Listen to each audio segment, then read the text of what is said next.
Hey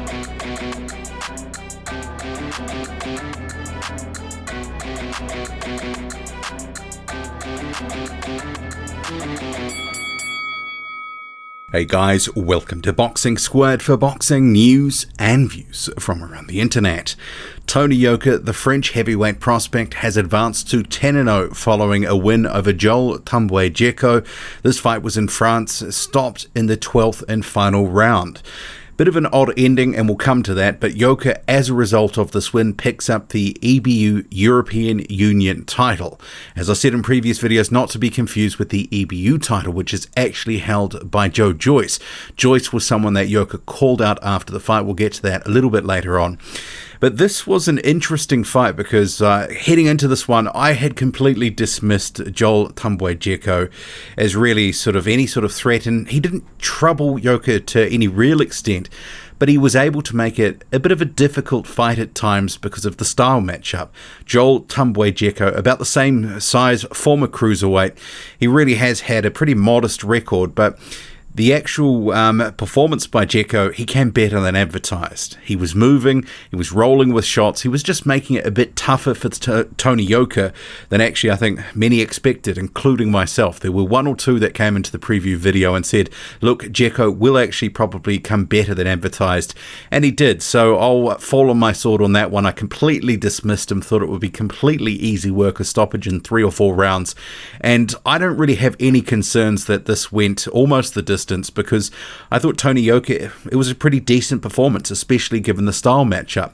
Djeko was moving. It was quite interesting because unlike a lot of other heavyweights sort of at Djeko's level, bearing in mind former cruiserweight, really done nothing much at heavyweight, he was able to make some in-ring adjustments, and you don't often see that by guys who end up being sort of journeyman or gatekeeper.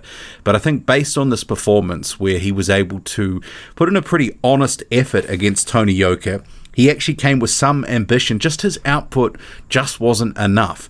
Tony Yoka was outlanding him. There was just more volume from Tony Yoka, more accuracy, and he was obviously getting through more than Djeko was in return. But it was a good, tough, honest effort. He was a good mover, Joel Tambwe Djeko, and I could see him getting some more fights out of this because he made it sort of relatively tough at times for Tony Yoka to really break him down.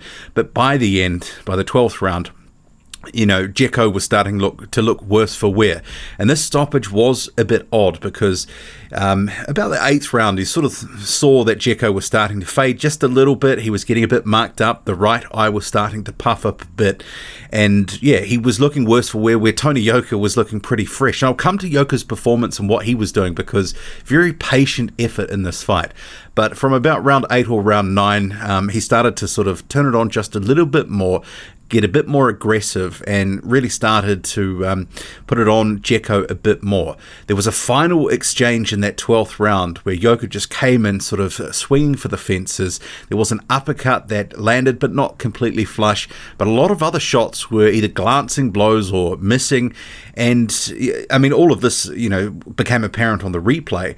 But a whole bundle of shots not really doing their job, not really getting through and doing too much. And then there was a really stiff jab. And then Djeko just turned around and he quit. So it was an odd ending to the fight. But I don't want to take away from what he did earlier in the fight because it was an interesting style for Yoka to overcome. And I was pleasantly surprised about that in a way because too often we see guys just standing straight in front of a top heavyweight prospect, basically being, waiting to get knocked down. They go for 2, 3, 4 rounds and they're done. Djeko was, trying to survive in it. Sometimes, that was making it hard for Yoka to really do too much damage. Ultimately caught up with him. But there were spurts of activity and ambition from Djeko, and it wasn't just all one-way traffic all of the time. There were a few spots where he, snuck a few shots through. But overall, Tony Yoka was in control of this fight. He outlanded him, and he was very patient and disciplined with his effort. The first round, a very sort of even round. I mean, that was probably the only round I could say, if I was to give one to Djeko, that I would give it to him potentially. There was one right hand that snuck through. It was probably the most telling punch of that round.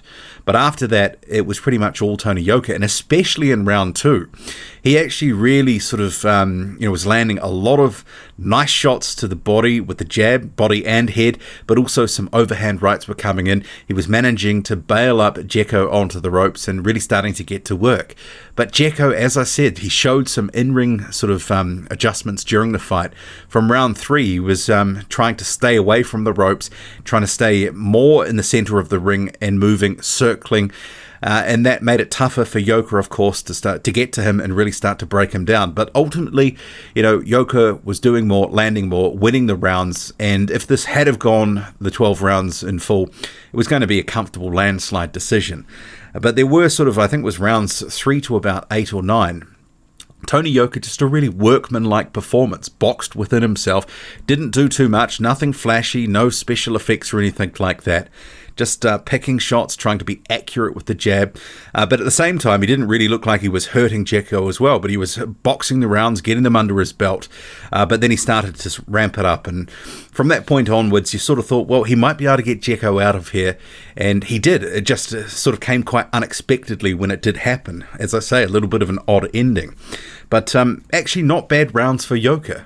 I didn't mind this performance, and I'm happy to say I was wrong. Djeko was better than advertised, gave better work than I expected, and it was an interesting style test for Yoka to overcome. One that he will get at different points, and given a guy like Djeko was, 6'6", 6'7", he's a very tall guy himself like Yoka. He actually looked like he was slightly taller than Tony Yoka as well. Maybe that he was just a bit more upright, but much of a muchness in height.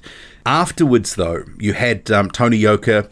I couldn't understand the French portion of it, but obviously I could understand the names. He was calling out Joe Joyce, Daniel Dubois, and then he also mentioned the champions, Anthony Joshua and Tyson Fury, that he wants to fight them. But that Joyce fight, that's a tasty proposition if it does happen. But Yoka, I thought he was patient. The shots were accurate. The body work was nice, and particularly in the first sort of 6 rounds, really did invest to the body. So, yeah, I mean, good performance by Yoka. He sort of ticks another box here, moves on, remains undefeated, picks up the EU title, European Union title from the EBU. On to the next one. What do you make of it all? Drop a comment loud and often. Hit like, hit subscribe. Follow me on Twitter, boxing_squared. I'm out.